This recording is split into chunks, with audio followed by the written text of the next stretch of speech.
Hello everyone, welcome to Field Notes, an exploration of functional medicine.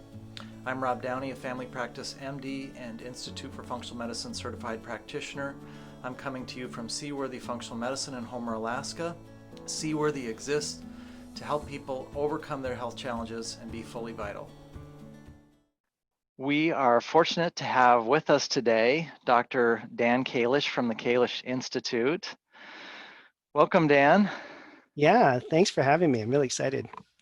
Well, I've been so looking forward to getting to spend this time with you, and you're one of my clinical heroes and also a hero to me for some big help that your class and service provided a year and a half ago to get ready to be at this juncture. So it's a big moment. I'll just start by trying to summarize your bio, but please add to it anything that people should hear or know about you that I don't include. So you're a functional medicine doctor, Institute for Functional Medicine Certified Practitioner. You provide care to patients and have done so for many years. You were in on the ground floor of functional medicine 25 years ago plus with Jeff Bland and David Jones and all those folks. And then, as if that wasn't enough to do, you've also trained 2,000 medical providers in the service of functional medicine, which to me includes having viable businesses so that people can deliver a safe, sane, sensible model for themselves and their patients. And now here we are in 2020, and we've got a pandemic and a real need for telemedicine. And I think that brings us into this moment. Is there anything I should add? Yeah, it's just that I'm still in practice. I still work with patients on the phone. And we were talking about this earlier. Been doing the phone practice for 15 years. And now, and teaching a model that helps doctors do that. And now, of course, everyone's being pushed in this direction, which, given that one of the rosy parts of the crisis, I think, is that this is going to be a permanent change towards telehealth. To help people in a variety of ways, I think, over the long term, especially in a place like where you are in Alaska, where it's very difficult for people to meet physicians one-on-one easily. Gosh, yeah, and I think we'll want to really talk about that today. I'm breathing a big sigh because I thought, with your permission, we might take a moment of silence at the beginning just to acknowledge the blessing of having a job and being able to serve when some people are having so much fear and loss. And it would just maybe be a good sort of loving kindness type thing briefly at the beginning, if is that okay? That sounds perfect, yeah. So we'll just take a brief moment of silence for those who've lost, those who suffer, those who fear, and have a non-denominational sense of positive intent that they have safety and health and peace.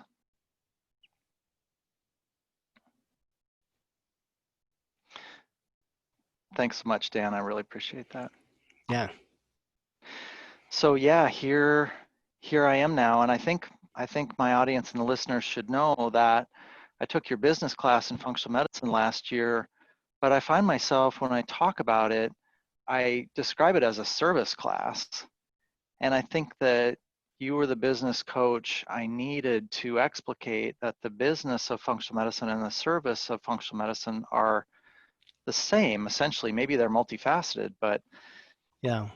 Now with many of us needing to deliver via telemedicine, it's such a good navigational principle that I established with you a year and a half ago. If this serves patients, proceed to the next step.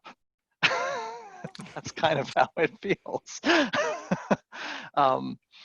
What are you finding as you're teaching people now to sort of quickly accelerate their practice as they translate from how they've served previously, or maybe your observations, you've done it for many, many years. What do you think is really important about delivering effective quality functional medicine when you can't be in the room with the person? Yeah, I think we have a large group of doctors now who are getting trained, who have come in since COVID started, who have been forced into doing a telemedicine practice and are taking my Kalish Institute program because they don't have any other choice, basically, because their regular clinics are closed. And so it's an interesting, it's almost like a little research study, isn't it? Because they're not self-selecting. Usually over the years, it would be, oh, I'm going to take this class. Maybe I will, maybe I won't. But these are just like a random assortment of people who've been forced to do this, not because they wanted to. And so what's very interesting is how much they are surprised by how much better it can be in certain ways than being in person. Because I think the perception of telehealth, telemedicine is that it's all going to be losses and you're just doing it because you have to. And once you start doing it for a while, you realize that there's actually a huge number of benefits of for simple example, just a patient being at their home, in their home with their loved ones around and their daughter's in the other room, or maybe she comes in the room and talks. And that's a lot different than waiting in a hospital waiting room and having that whole white coat tension, high blood pressure problem that we all have, right?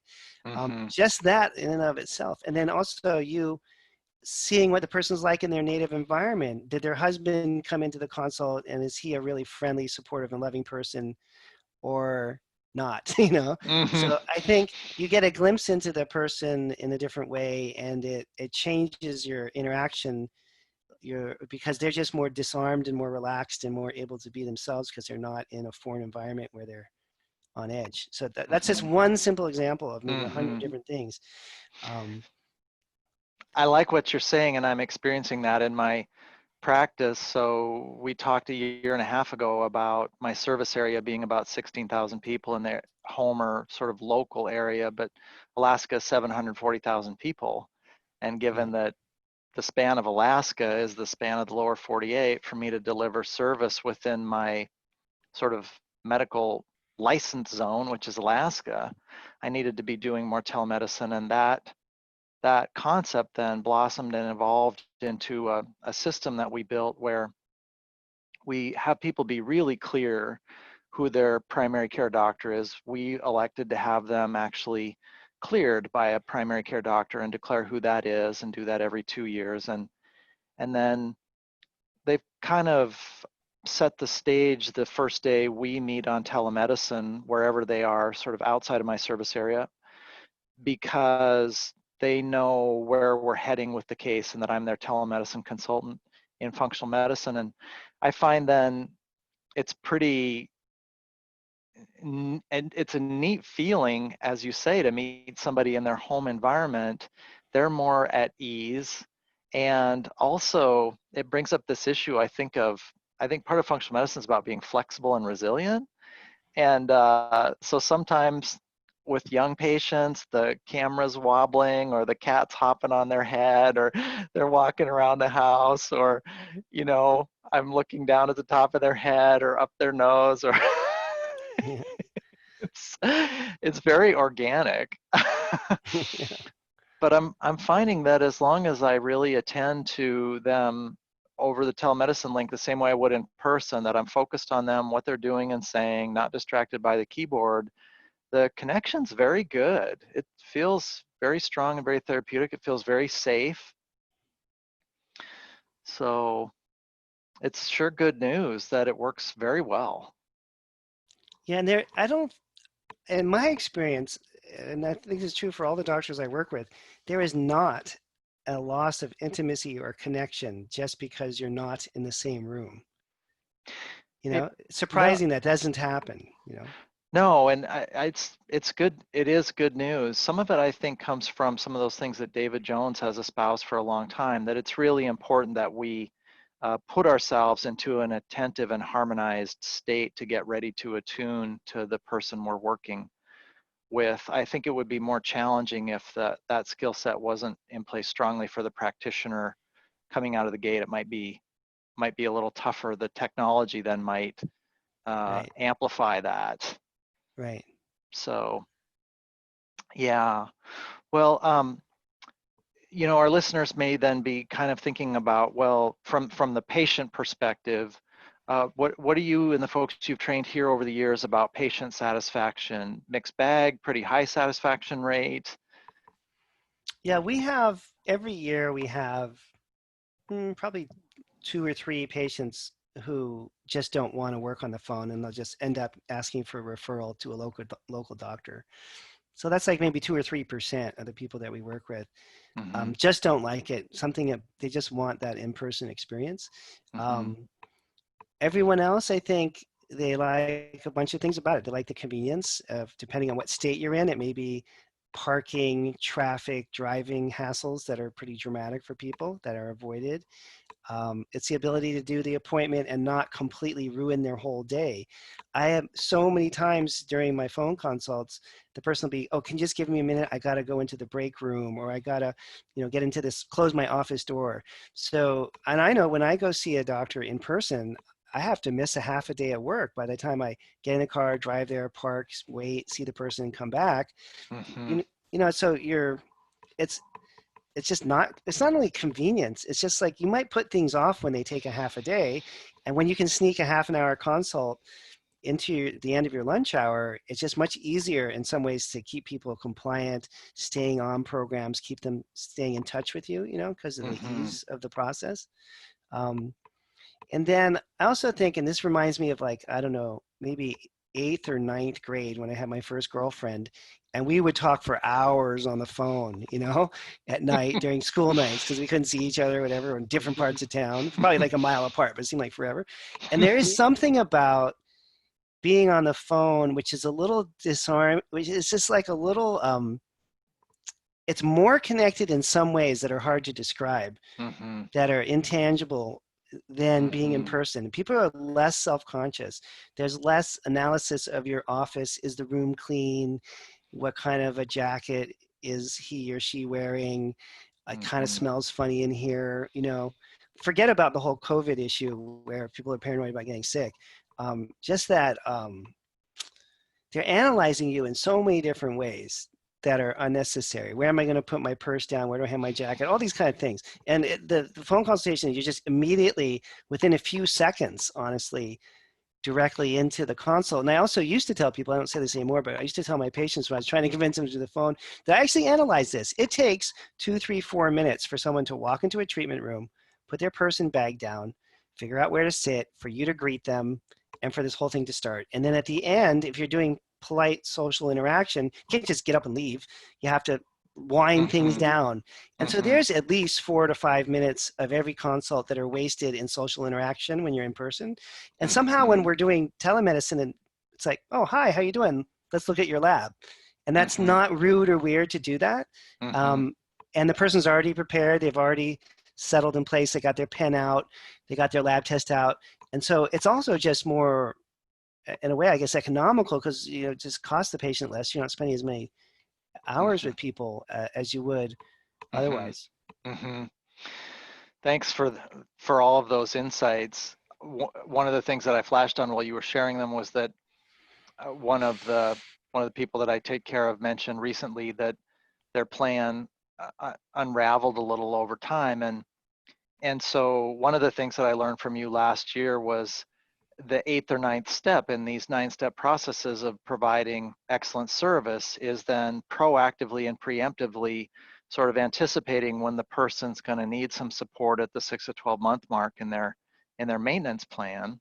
Yeah. And this person very much endorsed that if that had been in place along with the ability to do telemedicine, it would have been radically transformative for the ongoing sustainability part. And Yes, that's so that interesting, isn't it? that to me was just revelatory, and this person's eyes lit up when they said, oh, if I could do this when I'm traveling and seeing kids and doing business, just have that half hour and jump on and keep everything rolling. And I thought, this is not just this person, of this is a lot of people. Yeah. Yeah, it's interesting, isn't it? Even there's another thing that it used to be a bigger problem, but I would say people in their 70s and 80s who are just sometimes not as familiar with technology and all that kind of stuff. But now that is so over. My mother's 83, and she has an Instagram account and follows all the grandkids, and she knows more about Facebook than I do. So I don't think there's like this technological barrier based on age or generational differences anymore. That may have been even a few years ago, even 5, 10 Yeah. years ago, you know?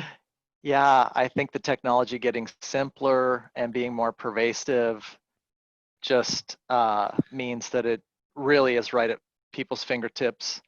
And now I find that if somebody's not terribly comfortable with technology, it's more of a personality type thing, or again, maybe a Right. socioeconomic disadvantage in terms of access to computer or technology. And I always tease people a little, like, there's folks around you that know what button to hit. Maybe you could Right. lure them over when when you need that Go get rent a facilitation. teenager or something. Every teenager knows how to do this. Yeah. Yeah, yeah. Well, other threads that I wanted to pick up today that I think fit into telemedicine, maybe not, but worth mentioning nonetheless, is that I also learned from you last year this issue of anticipating people's needs. So we looked at my local brick and mortar practice last year, and then we said, okay, how do we serve? And we realized that was the state of Alaska, but we also realized that where people were learning, whether it was the availability of services or the concepts themselves, it was social media, websites, podcasts, and blogs. And so anything I thought about my practice that might be a new set of tires suddenly was stripping the thing all the way down to the chassis and rebuilding our service model all the way back up. And so it really helped last year that the content of the class was this idea that people have a need from the moment they know they need someone like you or me. That's that pain point, maybe all the way to the maintenance. There's these sort of 9 steps ish. And so another thing we're doing here with telemedicine is our telemedicine app. It can send out reminders. Your 3 months of adrenal restoration is wrapping up, or your 6 months of gut restoration and repair, or that dispensation of supplements for 6 months is within 6 weeks of wrapping up. Do you want to do a little maintenance and transition, or your yearly maintenance plan is coming due? So I wanted to flag that it's another one of these concepts that sounds simple, but it's so important to anticipate that it's just human nature. There's a need for ongoing support, anticipatory support. And I think it's all the more important with telemedicine because you don't have a captive local geographic audience. They're not walking past your clinic or what have you.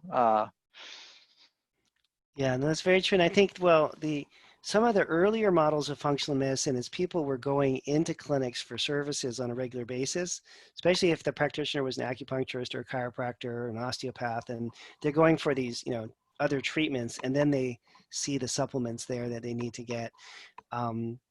But if you're past that point where if you're a different kind of practitioner and you're not doing regular structural treatments or something like that, or if you're past that point like you were mentioning earlier where they're in the maintenance phase and you really only need to talk once or twice a year, then people just will naturally drift away, and even something that they know is good for them will just become a lower and lower priority until it's out of sight, out of mind. And then year, 2, 3, 5 years later, they're coming back in because they haven't been maintaining their systems and their problems have just cycled back.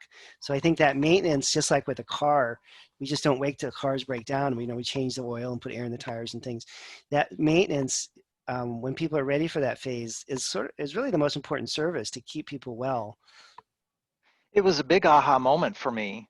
It's sometimes humbling that some of the most powerful aha moments aren't rocket science. They're things that are just so in front of our face, or for me, that's how it felt during your class, but also translating that to practice. I was so happy the other day. I show them your transition to wellness, that diagram that you all allowed us to keep from the class, where Oh yeah. over 3 months they can get symptom relief, and over 6 months they can start to have some organ systems reboot, and at a year to 2 they can start getting around the corner into resolution, and beyond that they can get into maintenance and optimal vitality. And I had shown somebody the diagram, and And then this person came back to see me and said, yeah, I feel like I'm heading toward that maintenance. I have that compass heading, that this is where I'm going. And so now I have this, maybe if it were a batter in baseball, it would be follow through.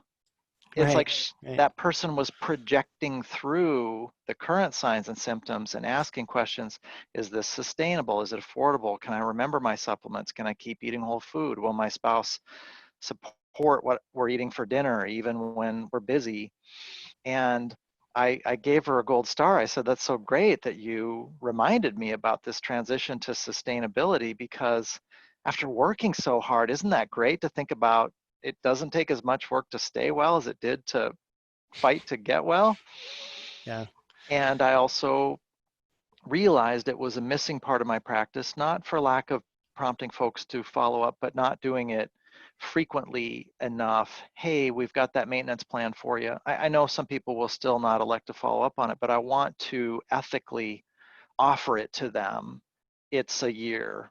We're notifying you 6 weeks in advance. It's half a year. We're notifying you a month in advance. Time to, and then making sure the focus is on lifestyle. I find it's also interesting that a lot of people don't remember that they were meditating when they felt better, or that the food Right. plan was a little more tidied up, or they actually were getting 8 to 9 hours of sleep a night. And so they say, oh yeah, I drifted back to 7 hours of sleep because of the Netflix binge, because of the COVID, and now I'm tired. Aha! So the lifestyle and the sustainability, I think they're important in brick and mortar practice too, but I think in telemedicine they become paramount, because the digital ether just is a setup for everybody to drift apart unless there's some kind of reminder system. Yeah. I mean, and it's an ongoing relationship. I think it's easy to, as a functional medicine practitioner, to have a fertility patient. She becomes pregnant, has a baby, and you just think, okay, next, you're looking for another patient. Whereas, this other model of actually having sustained long-term relationships. And I have a fertility patient, and this is how old I am, who has a 25-year-old girl who is now a patient. Right. And this girl, Megan, is on the phone. I'm like, Megan, this is like, I knew your mom before you were born. And that kind of longevity, having Sally, the mom, be a patient for all these years, having Megan now, who's a grown woman, become a patient because she's got some PMS problems. That is a whole different kind of practice to have than just dealing with people who are chronically ill, trying to get them better, and then getting another group of people who are chronically ill. It brings a different sense of meaning to me and to Sally too. I think how happy Sally is now. Your daughter's all grown up, and she's seeing Dr. Kalish for generation 2, and I think that's what medicine was like 100 years ago when you were a local doctor in a small town. You helped Mhm, Sally with her pregnancy, and then Sally's kid came to see you when mhm, she was having hormone problems 25 years later. And I mhm, think that's been lost, sadly. And I think that's some of the richness for both the patient and the practitioner. It's just this mhm. kind of relationship that's really, really different and unique. And I can't tell you how it's just, maybe it's like, what, I don't have grandkids, but maybe it's like when people have become grandparents and they're, it's Yeah, this other generation that you're tending to. because I'm at the 20-year mark in my conventional practice, I absolutely have taken care of kids of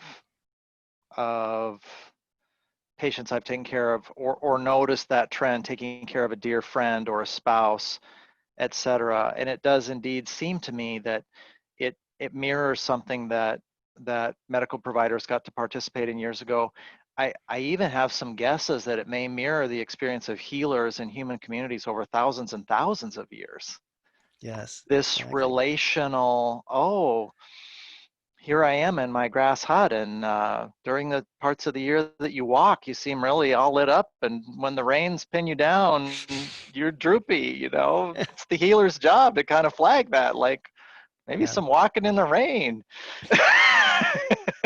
Those are guesses I make about what it would have felt like to be a straight up healer, somebody with the personality and temperament for it that the community kind of then puts into that role over the course of a lifetime. And I think it's really good that we're talking about it today, because a worry that I have for Americans, because I'm an American too, is that we need quite a bit of active deconstruction of a bunch of stuff that's software that's running in our head all day, every day. I think David Perlmutter's book really flags this recently, Brainwash, and I think a lot of folks are look at it in functional medicine all the time, but disease management creeps into many Americans. They'll feel like, well, if their blood pressure medication is keeping their blood pressure down, they're done. And then in Right. functional medicine, they find that when they're walking and getting on top of silent inflammation and meditating or doing yoga and positive psychology, that they're, there's this whole extra dimension to their well-being. And you flagged it last year also, that people are so appreciative when they get that proactive, preemptive heads up. Hey, we're at the 10-month mark. Want some tune-up and maintenance? Want to touch base? And so Yeah. many of them reportedly say to you, oh, that's great. The timing is perfect. Things were just unraveling a titch, and now I'm going to go back to 8 hours of sleep every night. Or they find, oh, I need to tweak this. I don't like yoga anymore. So they need Right. some brainstorming. Yeah, and I guess there's also different levels. Like you were saying, we have these diagrams on it where you're getting the person out of their crisis state, but then in a perfect world, trying to drive them to a healthy state that's at, our level, whatever the level of the practitioner's health is, so that it's just not the absence of disease, but it's this optimum health that, and Mm-hmm. I think at that point, then we see that people shift to more emotional and spiritual growth experiences because they're not depressed anymore. Now they're Mm-hmm. out, they're involved in the community, they go back to their church group, or they decide to go back and get a master's degree that they always wanted, or they're somehow engaging in their life in a way that's more complete. And you can then, and this is usually for me like year two for patients that stick around, start to talk about spiritual growth and how they're going to move into that as Mm-hmm. a project, which is a pretty deep thing for people, right? That's kind of why we're here on this planet. Mm-hmm. We're not here just to be healthy. I think people Mm-hmm. who I've worked with a lot of really wealthy clients over the years who get to this level of personal health, and then like that's it. That's a pretty empty, hollow place to be. It's what we do with that matters, and Mm-hmm.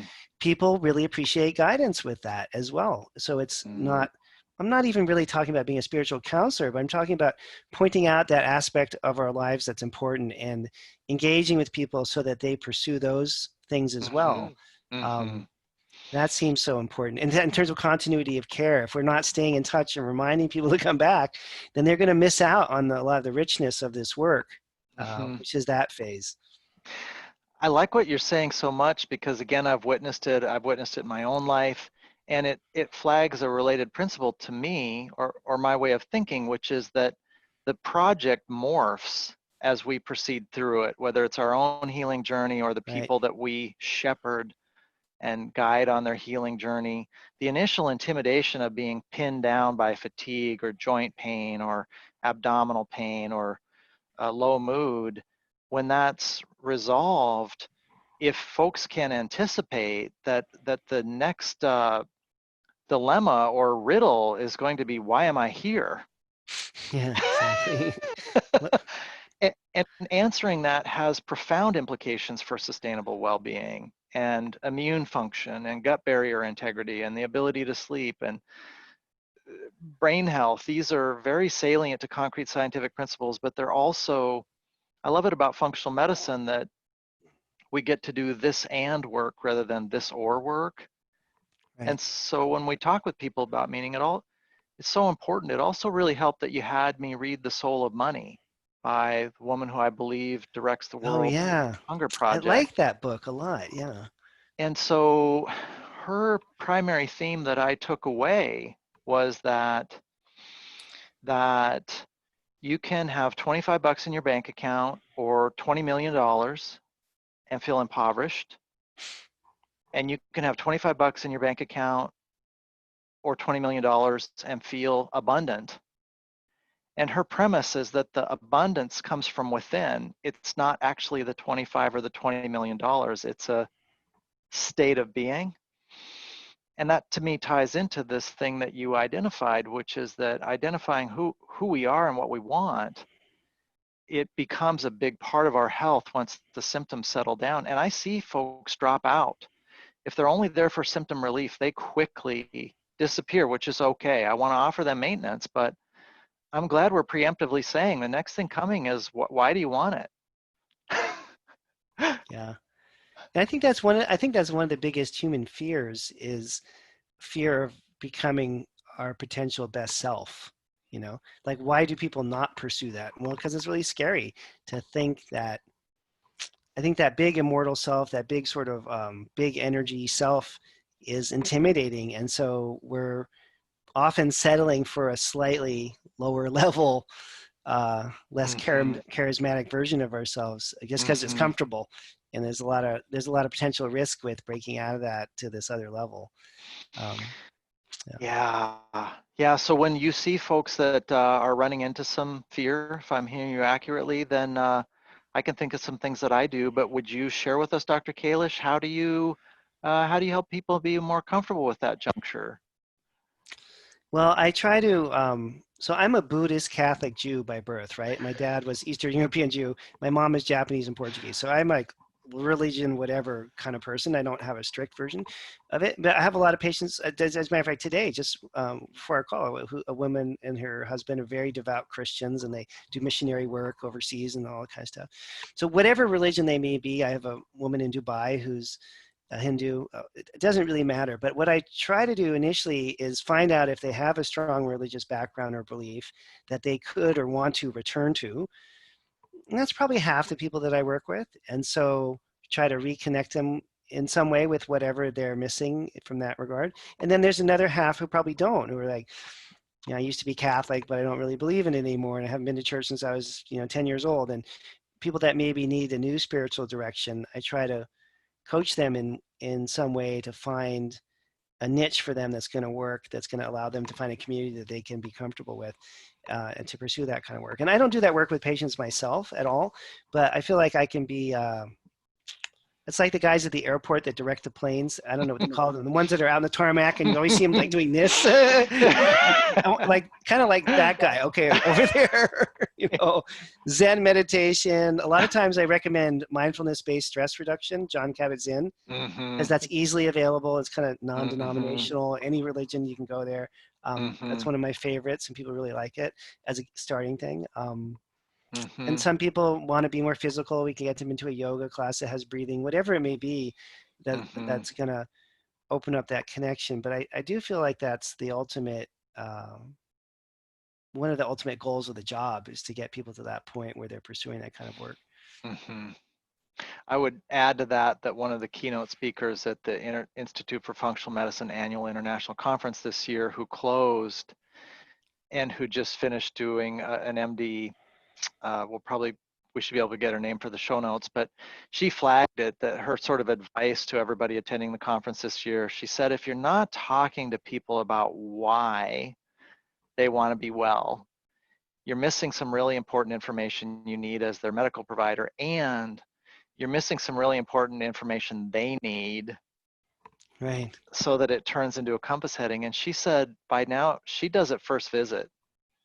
Yeah. So she says that she hears very specific things, and sometimes a person with arthritis wants to be able to chop vegetables at the counter, or feel well at 8 o'clock when their grandchild is done with Girl Scouts, and another, they want to continue their career into their later years. So she said having that information is very specific, and it frames things differently. And it seems to me that's kind of a functional medicine example of how a good history then makes a very human connection, which then feels like a prompt again to do good work and good support, and ask the person a year later or 3 years later, how's it going carrying your business into these years? Are you getting to see your kid come from Girl Scouts at Right. 8? How's the chopping veggies going? It just becomes very real, very tactile, I suppose. Yeah. It also helps you track people because I think it's, people forget how bad things were and they forget when they achieve these goals. So it's nice to remind people and then also to present, what's the next level. Otherwise people get lost and then they don't come back, and then they, get caught up in life and then they regress. And that's a sort of human nature, I think, that would occur. Yeah, yeah, I do think it might be one of the most important things we talk about today, because when it came up last year in class, I felt like, well, why haven't I been doing that as a functional medicine doctor? And in fairness, it's on me. Probably IFM at some point flagged it at some point that Yeah. that was a really good idea. As a family practice doctor, I scheduled follow-up visits. Please see me in 3 months, or please see me in a month, or so I was absolutely doing scheduled follow-up of a sort, but I wasn't thinking ahead to that human nature aspect, just that it seems to me it's the subjectivity objectivity issue. And I was really able to get it when I thought about things that I care about, like running or skiing or using a fly rod or being nice to people or doing yoga with my wife. I felt like, well, these things are either kind of maintained like a muscle, or they sort of just unravel. Yeah. And when I have accountability to somebody, a person to run with, or doing yoga with my wife, or a healer who's involved in my life, then I stay on track. I don't have to see them terribly often, but I sense it out there in the future that I'm going to be looking them in the eyes and saying how it's going. And if it's not going well, I'm going to have to get back on track anyway. So I might as well stay on track. It kind of tightens everything up. Yeah. Yeah. So That is, I think, one of the biggest parts of the job. Accountability, or making people accountable to themselves by having a little bit of pressure. That's why we do that in every endeavor in life, though, right? We go to a graduate school program or medical school or PhD or whatever. They don't just give you a bunch of books in the library and say, I'll see you in 5 years. You have to go to classes and you have to interact with people and have mhm. assignments, and the things are due, and you have exams, and there's follow up until you're at the end of the process. And I think that's Yeah, necessary. yeah, I think a lot of the things that matter and that worth doing have an objective outside mirror that we see ourselves in. It's not always a lot of fun, but it's really important. And if we have somebody kind Yeah. and compassionate to mirror for us, yes, this seems to be going well, or, well, it does kind of look like this unraveled. I find again that sometimes circles back to meaning. So some of the conversations that have been had are, well, the supplement plans fall apart over and over again. Are you really on your food plan? Are you trying to supplement your way out of a food deficiency? Right. Where's your another big aha moment for me was that the plans basically don't work at all without a lifestyle commitment. So now we sort of use your recommendation in the early going and say to folks, well, are you ready to have skin in the game? Are not to live like a monk, but are you ready to Right. have skin in the game your way? Engagement on food, stress management, social connection, movement of some form for you. And if they're kind of not ready, we typically will sort of just plant a seed then and say, no, no, no problem, but we're really just not going to have much success lab testing and supplementing you out of a lifestyle non-engagement state. Right. And Yeah. that's sometimes surprised people, I think, because I feel like I'm coming from a place of kindness. I don't find that people feel offended. It seems like I'm usually able to frame it as just like, just be aware this kind of medicine's really different. Yeah. Well, I was talking to one of my teachers about this morning, Dr. Lord, Richard Lord, and he was harking back to the days of smoking, when smoking became a scientifically, objectively dangerous thing to do, right? And all of a sudden, physicians throughout the United States were faced with a new reality, which is that they had to tell patients that smoking was, dangerous and could cause cancer. And I mean, I grew up in an era where that was just widely accepted, and he's obviously quite a bit older than I am, and so he watched that era go by, and he's like, Dan, we need to do that same thing now with food. Like, food is, the wrong food is as dangerous as smoking for cancer, Mm-hmm. diabetes, and heart disease, and that we need to train physicians to speak to patients about food like they were trained, must have been the 50s or 60s, to speak to people about not smoking. And Mm-hmm. that it wasn't like, oh, okay, Fred, why don't you cut back from 3 packs a day and good luck with that. It was like, this is serious. Your life's on the line. We need to make this lifestyle change. We need to Mm-hmm. figure out how we're going to get you to stop smoking cigarettes. And that Mm-hmm. really struck me as, because it's so obvious to all of us now that a doctor telling you not to smoke is sage advice, and that, people take it seriously. But how can we get there with food, Mm-hmm. which is objectively probably even more important uh, Mm-hmm. for people's health? And how can you have this kind of authoritative and science-based explanation, but still motivate people to make a change, which is really, really difficult. I'm glad that you articulated it. I'm glad that you shared that lucid and apropos moment you had with Dr. Lord, because I think now my practice has changed again, a bit humbling and sobering, sort of, that it feels like it's taken a while to have some of the aha moments. And I noticed 7 years ago, if I offered people supplements testing and a food plan the first visit, I think because this was happening in America, they focused on the labs and the supplements. Yeah, And I had some people work with me say, Rob, don't do that. Just talk about lifestyle visit one. Really have it be a branch point for the person.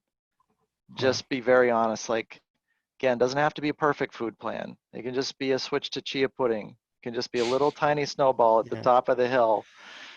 But we're always going to be talking to you about this. What's happening with lifestyle? Visit after visit, month after month, year after year. What's happening with your lifestyle? And I love it that the promise we can keep to them after we get their attention is that it's going to be joy, not right, hardship. right. So my favorite thing from the annual international conference this year was the unapologetically delicious aspect of food. When you're on a whole food plan, it needs to be unapologetically delicious, or you're probably on the wrong track. So true, isn't it? It's really true. Like the healthier that I eat, the more I enjoy food. It's so counterintuitive. I can't even tell you.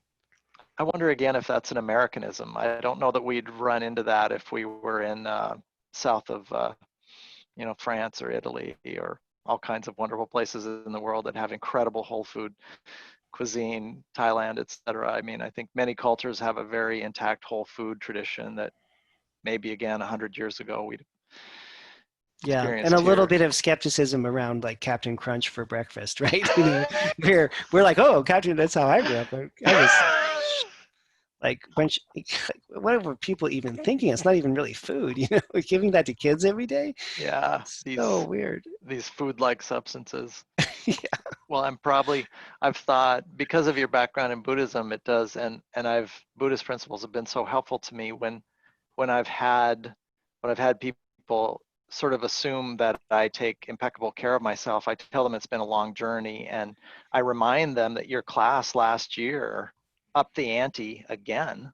The idea that I needed to be a living manifestation of the principles then led to another round of housekeeping. But I think of a lot of religious traditions have these examples of naysayers that sometimes become the most effective messengers because yes, yeah.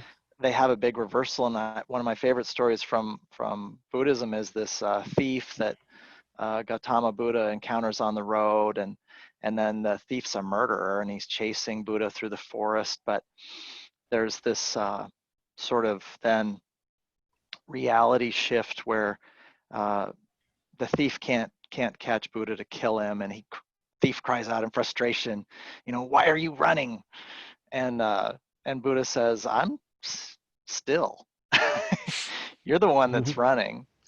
And then over the years, this disciple becomes one of the most effective sort of embodiments of the message. And I think a Yeah, lot of the things that I did in my 20s, including plenty of Captain Crunch and cookies and, you know, overindulgence in red meat and eschewing vegetables, and it's made me more effective right. now because I can relate to. I think maybe Tara Brach is right that these are a sort of a torpor or a trance that we can end up in, and when we awaken out of that trance, it feels like, oh wow, I was sort of a little asleep at the wheel on some of that stuff. Yeah, it's so true. Both literally and figuratively and metaphorically and for real, like because you get especially with meat and sugar, you get in a different state of mind, and they're so addictive. Mm-hmm. And you don't realize that you're compromising your state of mind by consuming them over and over again until you're free from them for long enough that you get this clarity and you realize, oh, I'm coming out of this now, you know? Yeah, these little sort of stuck loops that reiterate and run invisibly. And I sometimes feel in functional medicine like we're snipping little threads in these stuck loops. So as Yeah. those abate, then people start sort of popping to the surface and feeling brighter and feeling more clear-eyed, and they're kind of struck by, well, what happened? I just started sleeping more and eating whole food, and I'm not eating Captain Crunch now, and I'm taking a few supplements, and I had a pretty illuminating adrenal test, and a ton got better. That seems to me to be another one of the great things about functional medicine is it can feel very simple. It has to be decisive where the points of leverage are, but those little stuck loops that quit feeding themselves into the surface. Yeah, we had two students in class this week. One guy named Jason, he gave this whole like 10-minute soliloquy to the group about how important circadian rhythms are.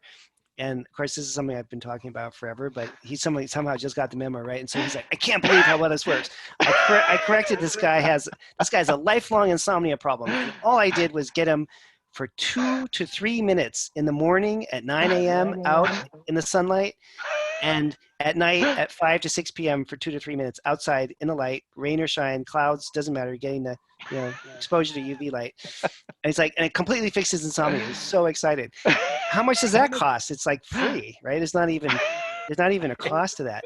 And then we had another student a nurse practitioner, and she's like, I'm working in this community 1 day a week, and nobody can even afford supplements, let alone labs. So she said, all I could do was talk to them about how to eat, to take the time to chew, to take the time to relax, to take the time to eat, not even healthy food, just to just to habits that allow for better gallbladder secretion, pancreatic secretion, and HCl secretion, right? That's all.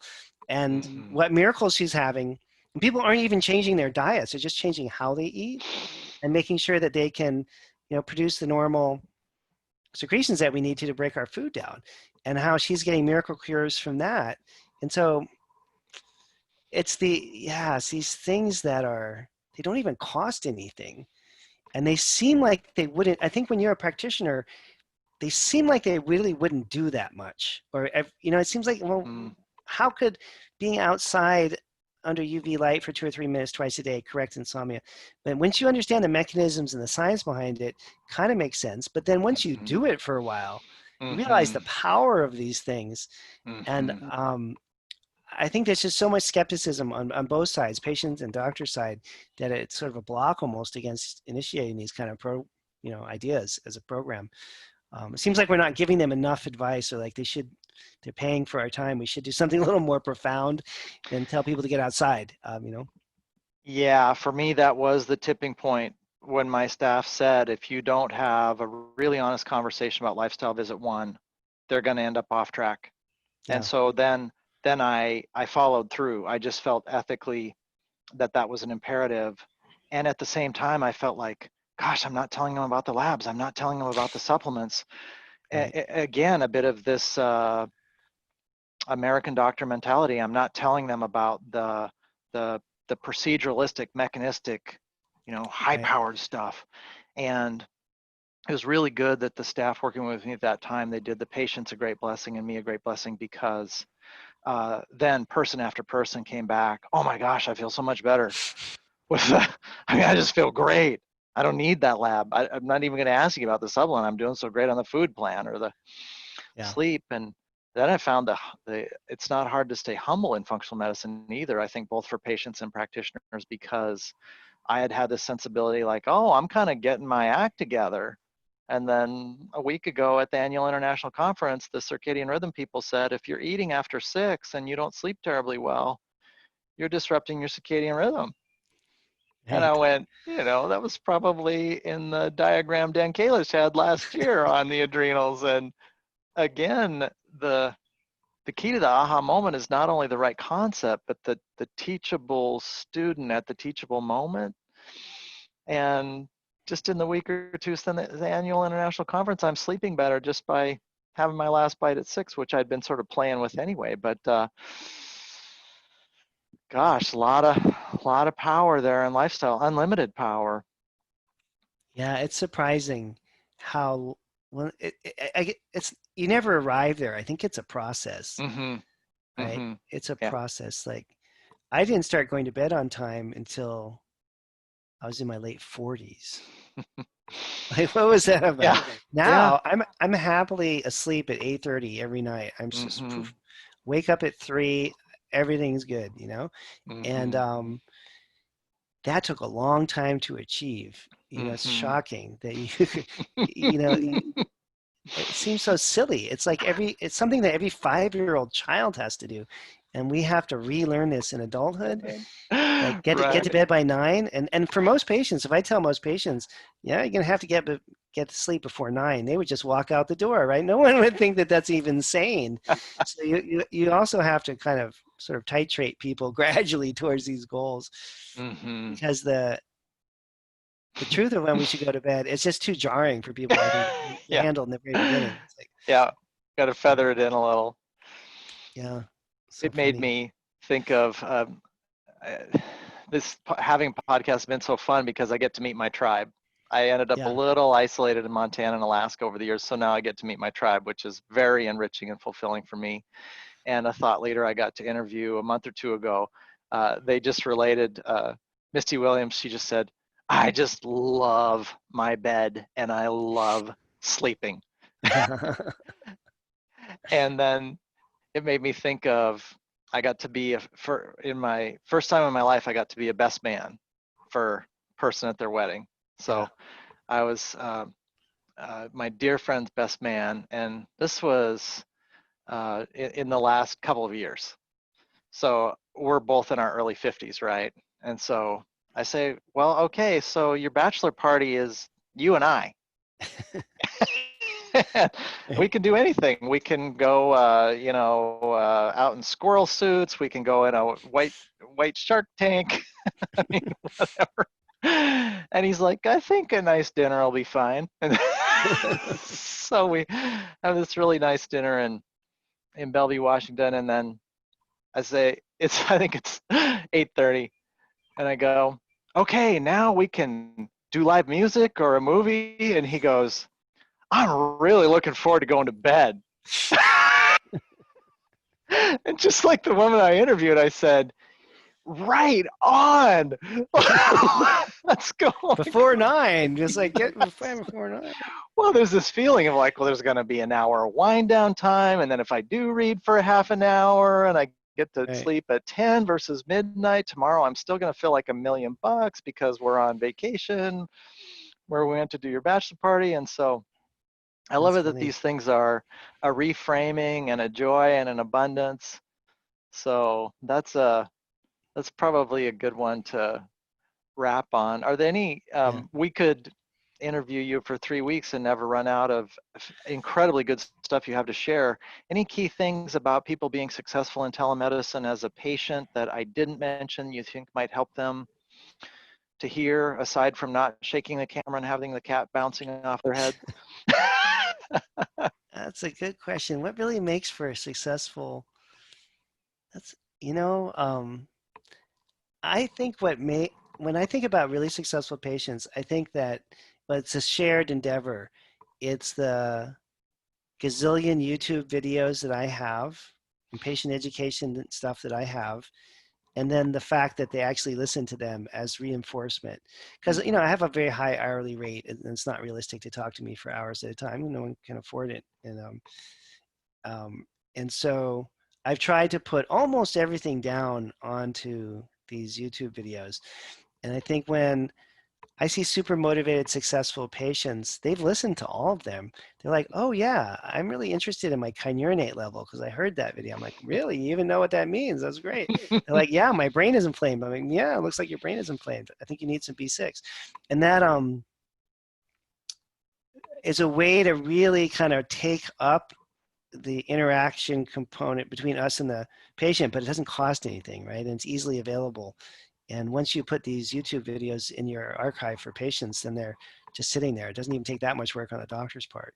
But that I've seen my most successful people get invested in putting in extra time. I guess it's almost like extra credit homework that you would do in school. You know, it's a little bit more than just a consult. They're looking for more information than that keeps them in this compliant, motivated place that we've been talking about. I think that's so terrific. It gives my and other telemedicine patients a homework assignment. Your homework assignments last year led to me getting to the point I can serve the way I serve now. So thank you again. Very excited about that. Yeah, very excited about that. Means so much to me. And then I find it somewhat humorous that now I have one more homework assignment, which is go prepare about 500 hours of content for my patients. Sorry. Well, we can talk about that next year if we talk again. Okay, see how you did on that. Oh, well, have a great evening, Dan. Yeah, I appreciate it very much, Rob. It's really been a joy to talk to you. Take care. Seaworthy exists for people to overcome their health challenges and be fully vital. Please consider subscribing, giving us a 5-star review if we've earned it, and going to our website podcast tab for any questions or comments you'd like to share with us. Thanks.